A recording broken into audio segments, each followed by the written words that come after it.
السلام عليكم ورحمة الله وبركاته. تعالوا بينا النهاردة نحكي في مصر تحت حكم البطالمة. الإسكندر الأكبر بعد ما فتح مصر وأمر ببناء اسكندرية وفتح أجزاء كتير جدا من العالم مات. يكون إيه الحل بعد ما مات وهو ملوش وريث للحكم؟ تتقسم مملكته بين قواده. أنا قلت لك إن الجيش بتاعه جيش كبير جدا. الجيش ده من كتر ما هو كبير كان فرق، كل مجموعة فرق ليهم قائد. كان عنده 3 قادة للجيوش، فتقسمت المملكة الكبيرة بتاعته بين قواده، وكانت مصر من نصيب البطلميوس الأول. بطلميوس الأول كمل بناء مدينة اسكندرية وبقت هي العاصمة. البطالمة حكموا مصر حوالي 293 سنة. أنا قلت لك الحصة اللي فاتت إن الإسكندر وخلفائه حكموا مصر 3 قرون من الزمن.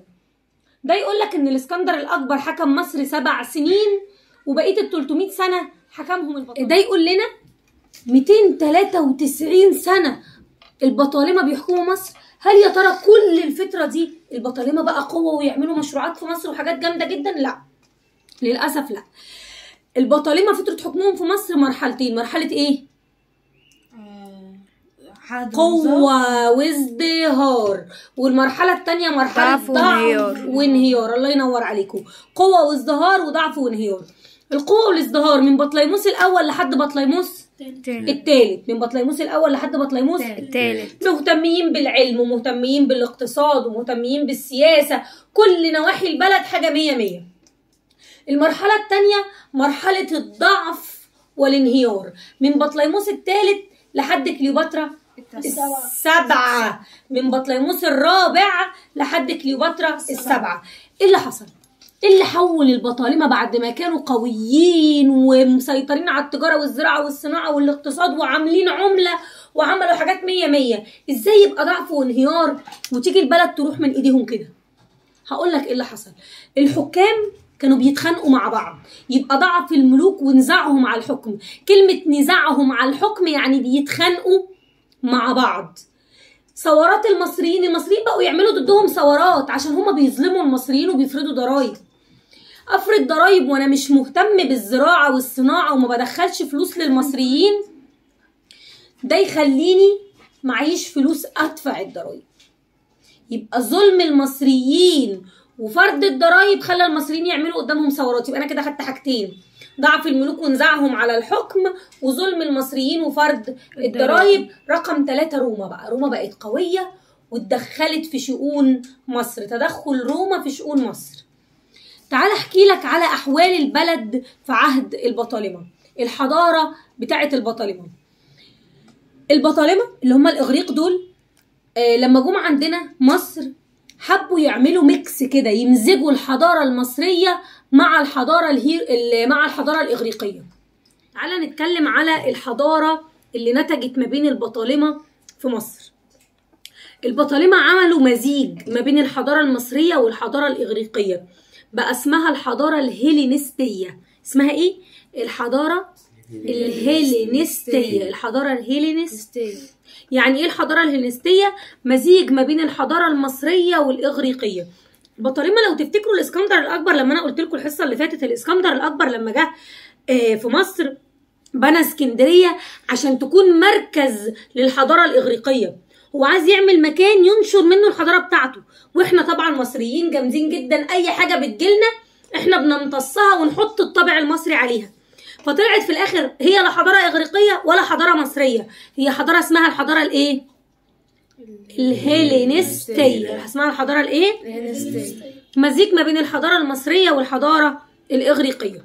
طيب، اسكندريه كانت مركز اشعاع للحضاره الهيلينستيه، يعني مركز اللي بيخرج منه الحضاره دي. تعال نشوف مظاهر الحضاره. مظاهر الحضاره تبقى حياه سياسيه وحياه اقتصاديه وحياه اجتماعيه، كل جوانب الحياه هنناقشها. لو اتكلمنا على نظام الحكم، الحياة السياسية، فخليك عارف ان البطالمة لما جم حكموا مصر عملوا نفسهم فراعنة في نفسهم. كانوا بيظهروا قدام المصريين بدور الحاكم الوطني، كأنه هو في نفسه مصري، هو اللي بيحكم، هو إله في نفسه، كأنه بالظبط الفرعون اللي كنا بنتكلم عنه الترم الأول. حكم مطلق. البطالمة حكموا مصر حكم مطلق.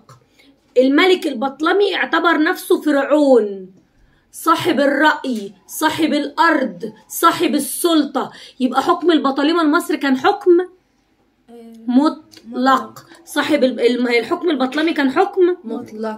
ليه حكم مطلق؟ لأن البطلمي اعتبر نفسه فرعون، اعتبر نفسه فرعون. فاكرين الفراعنة؟ فاكرين؟ كان هو ابن الإله على الأرض، هو اللي بيقول كل القرارات وكلامه ماشي، هو اللي بيتحكم في كل الأراضي الزراعية بتاعته، صح؟ هو ده الفرعون. البطلمي عمل نفسه كده سيد مصر، هو الحاكم والناس كلها الرعية بتاعته، هو يقول ايه اللي يتزرع وايه اللي يتصنع وايه اللي يتباع وايه اللي يتشرع. فرعون. خلاص. طيب بس خلي بالك بقى، هو ما كانش فرعون بصحيح، هو كان يدي الوظائف المهمة في الدولة لليونان، المناصب المهمة ما يطلعهاش للمصريين. يبقى اعتمد الإغريق على سكان اليونان في تولي المناصب المهمة. انت مركز معايا؟ اعتمد الإغريق على سكان اليونان اللي هو أولاد بلده يتولوا المناصب المهمة، المصريين ما يتولوش المناصب المهمة. مش كده وبس، خلى اللغة الرسمية للدولة اللغة اليونانية. يبقى في حاجتين عملهم البطالمة. هو الأول حكم كأنه فرعون متحكم في كل حاجة في البلد، بس المناصب المهمة لمين؟ لليونان، واللغة الرسمية اللغة اليونانية. فيما عدا ذلك فمصر هي مصر، نفس التقسيم الإداري، 42 إقليم متقسمة شمالا وجنوبا، 42 إقليم، كل إقليم متقسم لمجموعة مراكز، وكل مركز متقسم لمجموعة قرى. يبقى إقليم مراكز قرى، إقليم مراكز قرى. القرية زمان كان اسمها كوم، القرية زمان كان اسمها ايه؟ كوم. يبقى 42 إقليم، الإقليم ده الإقليم الواحد بنقسمه المراكز، والمراكز بتتقسم إلى كوم، خلاص، أو قرية. هو ده التقسيم بتاع الفراعنة، خلي بالك. يبقى هم حافظوا على التقسيم الإداري المصري، هم حافظوا على التقسيم الإداري المصري، بس غيروا اللغة الرسمية للدولة، غيروا اللغة الرسمية للدولة. مش كده وبس، والملك البطلمي اعتبر نفسه صاحب الأرض.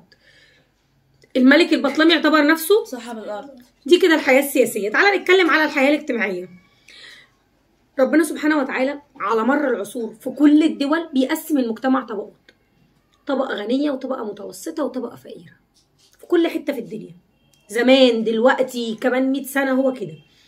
المجتمع المصري زمان كان بيتقسم من مجموعة من الطبقات. الإغريق دول الطبقة الحاكمة، خلاص. الإغريق دول كانوا بيحبوا يظهروا قدام المصريين بمظهر إن هم بيحبوهم وخايفين عليهم. الحاكم ده أنا أحب أظهر كأني حاكم مصري، بعمل عادات المصريين والبس لبس المصريين واتكلم زي المصريين. لكن في الحقيقة البطالمة كان ليهم عاداتهم وتقاليدهم اللي حافظوا عليها. يبقى حرصوا البطالمة على الظهور أمام الشعب بمظهر الحاكم المصري. هم قدام المصريين بيتعاملوا زي المصريين، لكن في الحقيقة هم حافظوا على عادات الإغريق. مش كده وبس، حافظوا على عادات الإغريق، شجعوا هجرة الإغريق إلى مصر. كانوا بيحبوا الإغريق يجوا من اليونان ويقعدوا في مصر. مش كده وبس، دول كانوا بيقيموا مدن على الطراز الإغريقي ويسموها بأسامي إغريقية. كانوا بيعملوا مدن، بيبنوا مدن جوه مصر يسموها بأسامي إغريقية، زي مدينة اسمها مدينة نقراطيس في الجيزة، دي مدينة عملها الإغريق وسموها اسم إغريقي. دول كانوا بيحبوا ينشروا العادات والتقاليد والثقافة الإغريقية في وسط الناس. كانوا بيعملوا أماكن كده اسمها معاهد الجمانيزيوم، مش جيم بتاعنا. معاهد الجمانيزيوم ده زي مدرسة يعلموا الناس فيها الثقافة الإغريقية. عارفين بيفكروني بمين؟ بيفكروني بالاحتلال الفرنسي لما الفرنسا احتلت المغرب والجزائر وتونس. الله ينور عليك يا محمد، علموهم اللغة الفرنسية. لحد دلوقتي الجزائر وتونس، شوف الاحتلال منتهي من كام سنه وهم بيتكلموا اللغه الفرنسيه زي الفل كانهم مولودين في فرنسا. اهو البطالمه كانوا عايزين يعملوا كده في المصريين، بيعلمونا الثقافه الاغريقيه، بينشروا اللغه اليونانيه، بيعملوا مدن ويسموها باسامي يونانيه، عايزين يخلوا مصر حته من اليونان. تمام؟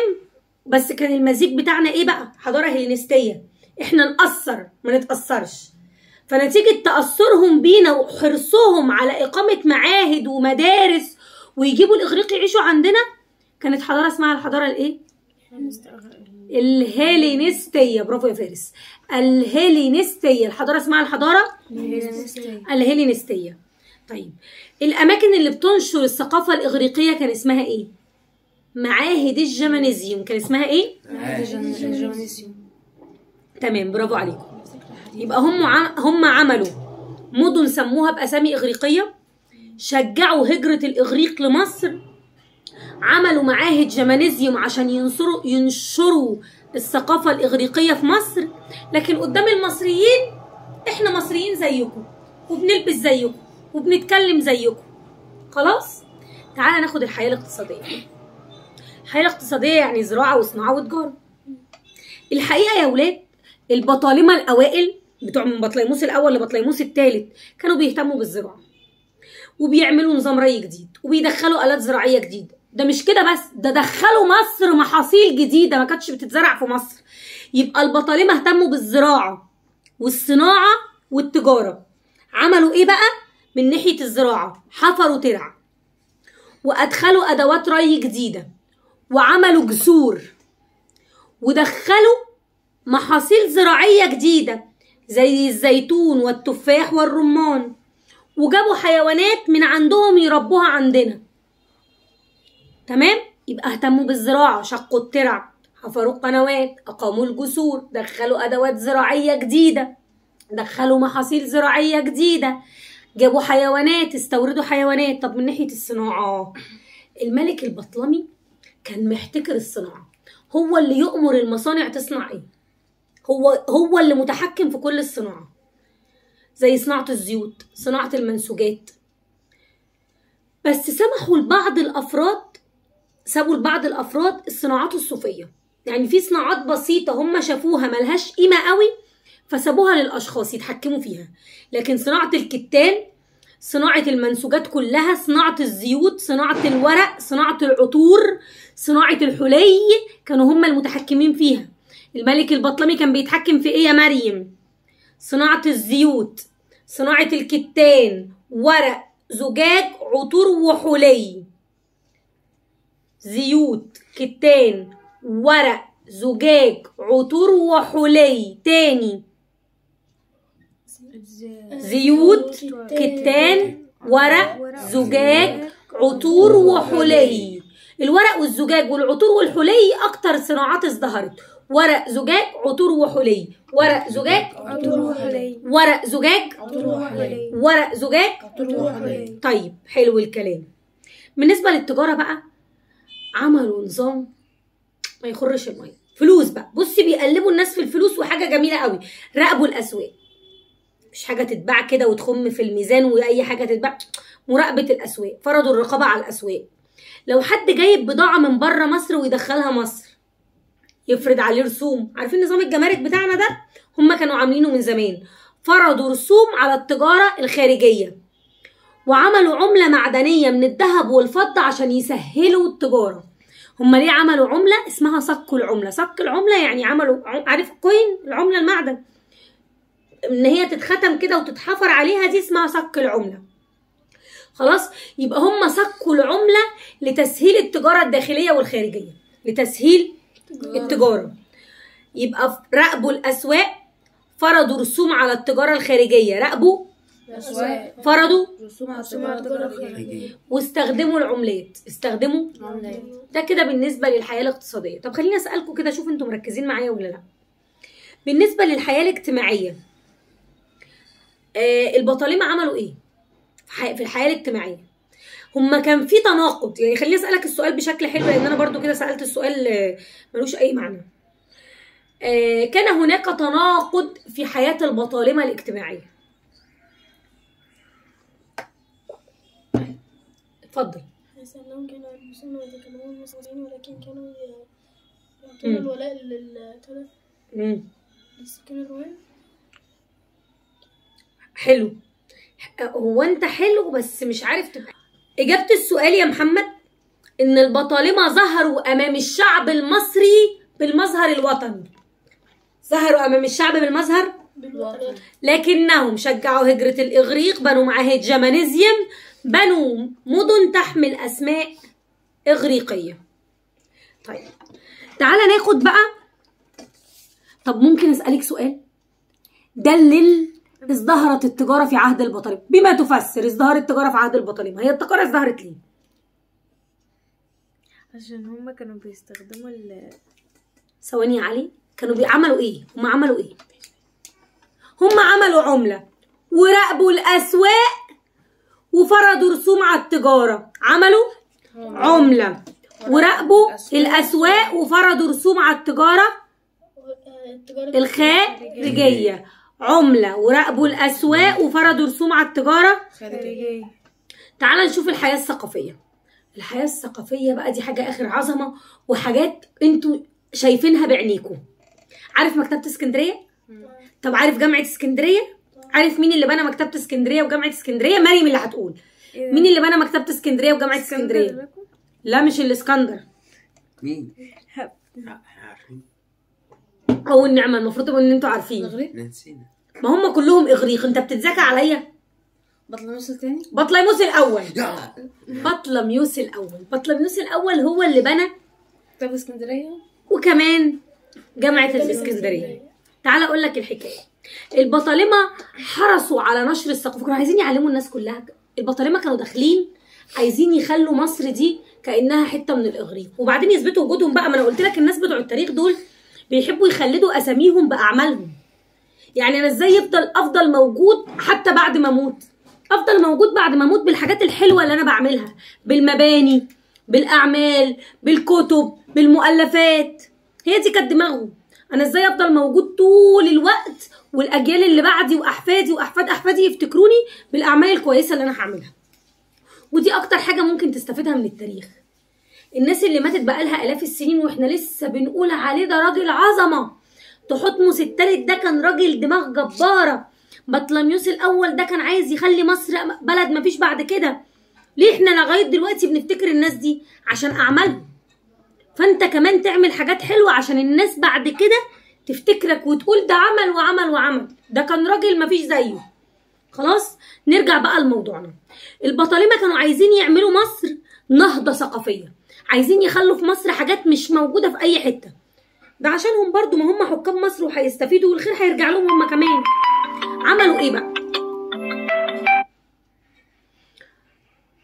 عملوا منشآت علمية وثقافية زي جامعة اسكندرية ومكتبة اسكندرية. تعالى نتكلم على الجامعة. يعني ايه جامعة؟ جامعة مكان بندرس فيه العديد من التخصصات. جامعة مكان بندرس فيه العديد من التخصصات العلمية والأدبية. الجامعة دار يدرس فيها العديد من التخصصات. زي ما انتوا عارفين جامعة اسكندرية، بس هو الفرق يا اولاد احنا جامعة اسكندرية دلوقتي اسمها مجمع نظري، بندرس فيها آداب وتجارة وتربية والحاجات دي. زمان كان الطب والهندسة كمان جوه جامعة اسكندرية، كل التخصصات علمية وأدبية. دي كده الجامعة. كانت جامعة اسكندرية أكبر دار للعلم في العالم كله. كان العلماء بيجولها من كل حتة في العالم. تعرفي أشهر علماء في العالم متخرجين من جامعة اسكندرية؟ مين؟ هقول لك. اينشتاين، اقليدس، مانيتون، ارشميدس، دول متخرجين من جامعة اسكندرية. العلماء دول لا ازاي؟ اقليدس اللي وضع اصول الهندسة متخرج من جامعة اسكندرية. ارشميدس صاحب قانون الطفو في العلوم. القانون بتاع مش عارفة باسمه ايه عندكم في الساينس، بس هو قانون الطفو. بالنسبة لنا اسمه قانون الطفو. خلاص. مانيتون ده مؤرخ قسم تاريخ مصر ل30 أسرة. احنا بندرس تاريخ مصر دلوقتي بناء على تقسيم مانيتون على فكرة، اللي اتخرج من جامعة اسكندرية. معنى كده ان جامعة اسكندرية اتخرج منها علماء في الفلك وعلماء في الجغرافيا وعلماء في الطب وعلماء في الجراحة، علماء في التاريخ. في علماء حققوا مفاهيم نظريات واكتشافات خرجوا من جامعة اسكندرية. يبقى السؤال هيقول لك دلل كانت جامعة اسكندرية أكبر جامعة في العالم، هتقول لي لأن ظهر فيها كل العلوم. قول بقى العلوم اللي أنت تفتكرها: تاريخ، جغرافيا، طب، جراحة.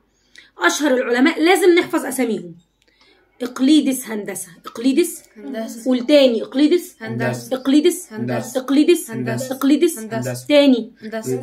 هو مين؟ فيزياء. ومانيتون في التاريخ. مانيتون تاريخ. مانيتون تاريخ. اسمه مانيتون السمنودي بالمناسبة، وده عالم مصري مانيتون السمنودي، بس انت عندك هنا مانيتون بس. مانيتون. إقليدس في الهندسة، إقليدس هندسة. إقليدس هندسة. إقليدس. هندسة. مانيتون في التاريخ. مانيتون. التاريخ. أرشميدس صاحب قانون الطفو. أرشميدس صاحب قانون الطهر. أرشميدس. صاحب قانون الطهر. خش على مكتبة اسكندرية. مكتبة اسكندرية لما اتعملت هي صحيح شكلها اتغير عن مكتبة اسكندرية بتاعت دلوقتي. والله دي حاجة عندكم في الساينس بس أنا مش عارفة هي اسمها ايه. يعني أنا عارفة إن هو الحاجة بتبقى طفو زي هو اللي خدناه في الترم زي الأولاني. الكثافة زيها كده. ماشي. خلاص مش موضوعنا. أيوة، مكتبة اسكندرية اسمها ايه؟ دينيستي. أيوة. دينستي. أيوة بتاع المية. مش موضوعنا برضو. أنا بتاع التاريخ وجغرافيا، طيب. ماليش في الموضوع. أعتقد الكثافة. ماشي خلاص مش هنختلف. المهم ان هو مين؟ ارشميدس. وبالنسبه لمكتبه اسكندريه، مكتبه اسكندريه كانت اول مكتبه حكوميه فيها كتب من جميع التخصصات من كل العلماء اللي في اي دوله في العالم. مين اللي اسسها؟ بطليموس الاول. بطليموس الاول حرص على تزويد مكتبه اسكندريه بكتب اصليه، كانش بيجيب لك نسخة هاي كوبي كده ولا نسخة محرفة ولا أي كلام، لا خالص. بطليموس الأول كان بيزود مكتبة اسكندرية بكتب أصلية، يونانية، فينيقية، هندية. أي دولة في العالم فيها علماء يعملوا اختراع، بطليموس يجيب النسخة الأصلية من الكتاب ويحطه في مكتبة اسكندرية. مكتبة اسكندرية تعرضت للتدمير 48 قبل الميلاد، لكن تم ترميمها وإعادة بنائها، ولحد الوقت اللي احنا فيه ده مكتبة اسكندرية بيتم إعادة بنائها مرة أخرى، كل مرة بتتوسع وبتتجدد وبيعملوا فيها أقسام جديدة. ولو رحتوا هناك ممكن تستعير كتب وممكن تقرا كتب، تعمل سيرش على النت عن حاجات كتير. يلا بينا على الحياة الدينية. الحياة الدينية البطالمة كانوا عارفين كويس قوي ان الشعب المصري مهتم قوي بحتة الدين. طب انا عايزة افتكر حاجة معاكم. فاكرة الاسكندر الاكبر اول مزار مصر عمل ايه؟ جاب قرابين واداها للاله. يا ابني هو انت فاكرة؟ انت ته مربوطة؟ ايه؟ لا اله الا الله. هو قال خلاص الاسكندر الاكبر عشان يتودد ويتقرب من المصريين. لما قلت لك الاسكندر الاكبر ده واد جامد يعني، جاب قرابين وقدمها للاله امون، وراح رايح معبد الاله بتاعه وعامل مهرجان على الطريقه الاغريقيه. فاوريدي البطالمه مدركين اهميه الدين في حياه المصريين، فالناس دي عمرها ما تفرض على المصريين اله معين او يهدوا معابد الهه مثلا. هم فاهمين اللعبه، فاعترفوا بالديانه المصريه دينا رسميا للدوله. انتوا عايزين تعبدوا اله مين يا حلوين؟ امون اله رسمي للدوله. رع اله رسمي للدوله. هم خلاص الدين المصري، الاله المصري اللي المصريين حابينه ده اله رسمي للدوله. بس خلي بالك اضافوا صفه التقديس للملوك. يعني الملك البطلمي ابن الاله هو كمان، تعبدوا زي ما كنتوا بتعبد الفرعون. يبقى اعترفوا بالآلهة المصرية دينا رسميا للدولة، قدسوا الملوك بتاعتهم وبنوا معابد بقى، معبد حورس ومعبد إيزيس ومعابد معابد معابد معابد. تعرفوا حاجة؟ هم عملوا مزيج بين الديانة المصرية والديانة الإغريقية، وظهرت عبادة اسمها عبادة سرابيس. ركزي معايا، اسمها عبادة ايه؟ سرابيس. سرابيس. بصوا هو حرف السين هيجي كتير دلوقتي. هم عملوا عبادة الإله المصري مع الإله الإغريقي، طلع اسمه سرابيس، وراحوا بانيين له معبد اسمه السرابيوم. بنوا له معبد اسمه الايه؟ سرابيوم. لا سمعيني صوتك بقى، انت نمتي مني كده خلاص. سرابيوم. الإله اسمه ايه؟ عبادة سرابيس. عبادة سرابيس. أي إله لازم يكون له معبد عشان أروح أقدم له قرابين. راحوا بنوا له معبد السرابيوم في اسكندرية. تاني، هم عرفوا أهمية الديانة المصرية. الدليل على كده إن هم اعترفوا بالدين المصري دينا رسميا للدولة. عرف البطالمة أهمية الدين في نفوس المصريين، اعترفوا بالدين المصري دينا رسميا للدولة. قدسوا ملوكهم. ظهر عبادة الإله سرابيس. مزيج ما بين الإله المصري والإله الإغريقي، وقدموا له القرابين في المعبد اللي اسمه سرابيوم. خلاص، يبقى أنا عندي دلوقتي الحضارة المصرية اتضربت في الخلاط مع الحضارة الإغريقية، طلعت لي حضارة اسمها إيه؟ هيلينستية. الحضارة هيلينستية. الحضارة العبادة المصرية مع العبادة الإغريقية طلعت لي سرابيس، والمعبد سرابيوم. تاني، الحضارة المصرية اتضربت في الخلاط مع الحضارة الإغريقية طلعت لي حضارة هيلينستية. حرام عليكم والله، هيلينستية. معلش، وما انت لسه شفت حاجة اما لما تطلع ثانوي وتشوف الأسماء. هيلينستية اسمها ايه؟ اسمها ايه؟ هيلينستية. طب والعبادة بقى؟ سرابيس. والمعبد؟ الحضارة المزيج اسمها ايه؟ هيلينستية. والإله المزيج اسمه ايه؟ سرابيس. الإله سرابيس، والمعبد سرابيوم، والحضارة والإله والمعبد سرابيوم. ماشي زي بعضه. تعال نشوف العمارة. البطالمة بنوا منارة الاسكندرية. عارفينها طبعا، منارة اسكندرية موجودة عندنا هنا اهو. منارة اسكندرية عبارة عن ايه؟ منارة اسكندرية ده بناء مرتفع، هو 3 طوابق بس برج كبير. مهمته ان هو بينور البحر عشان المراكب اللي جاية من اليونان ولا من حتة بعيدة تشوف ان ده الشط وهنا مدينة اسكندرية. يبقى بناء مرتفع مهمته ارشاد السفن. بناء مرتفع مهمته ارشاد السفن. طيب، مين اللي بدأ بناؤه؟ بطليموس الأول.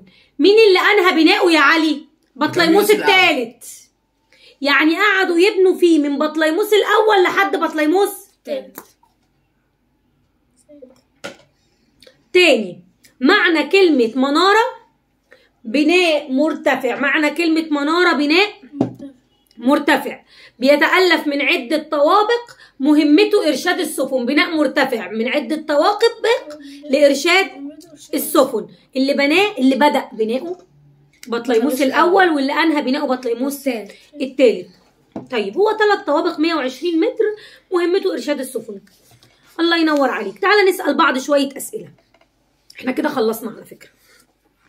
أنا بس عايزة أسألك شوية أسئلة عشان أنا عارفة إن أنت مش مركز معايا. علي، مين اللي قسم التاريخ المصري ل30 أسرة؟ سنة ثانية. اللي قسم التاريخ المصري ل30 أسرة، عارف يا فارس؟ كنت بتحاول تجيبها واستسلمت كده، شبه البطة البلدي. يوم الترم الأول. لا، أنا لسه قايلاه. قول يا محمد. أنا اتخرجوا من جامعة الإسكندرية. لا إله إلا الله. اسمه إيه؟ غلط أصلا، غلط. اللي قسم تاريخ مصر ل30 أسرة مانيتون. اللي قسم تاريخ مصر ل30 أسرة مانيتون. اللي قسم تاريخ مصر ل30 أسرة مانيتون. اللي قسم تاريخ مصر ل30 أسرة مانيتون. اللي أسس وبنى دولة البطالمة في مصر اسكندر. بطليموس الأول. ايوه. قانون الطفو. أرشميدس. طب وأصول الهندسة؟ عشان انتوا كده دخلتوهم بيجيبوا الأسامي دي منين دي؟ بس أرشميدس هو إقليدس. الهندسة إقليدس. الهندسة إقليدس. أيوة، بس مش في وشي. إقليدس. الهندسة إقليدس. والطفو أرشميدس. ماشي. طب اللي أسس مكتبة اسكندرية؟ بطليموس الأول. طب اللي انهى بناء مناره الاسكندريه؟ الأستاذ. ماشي. طب احنا كده خلصنا. ما تنسوش تعملوا لي لايك وشير وسبسكرايب.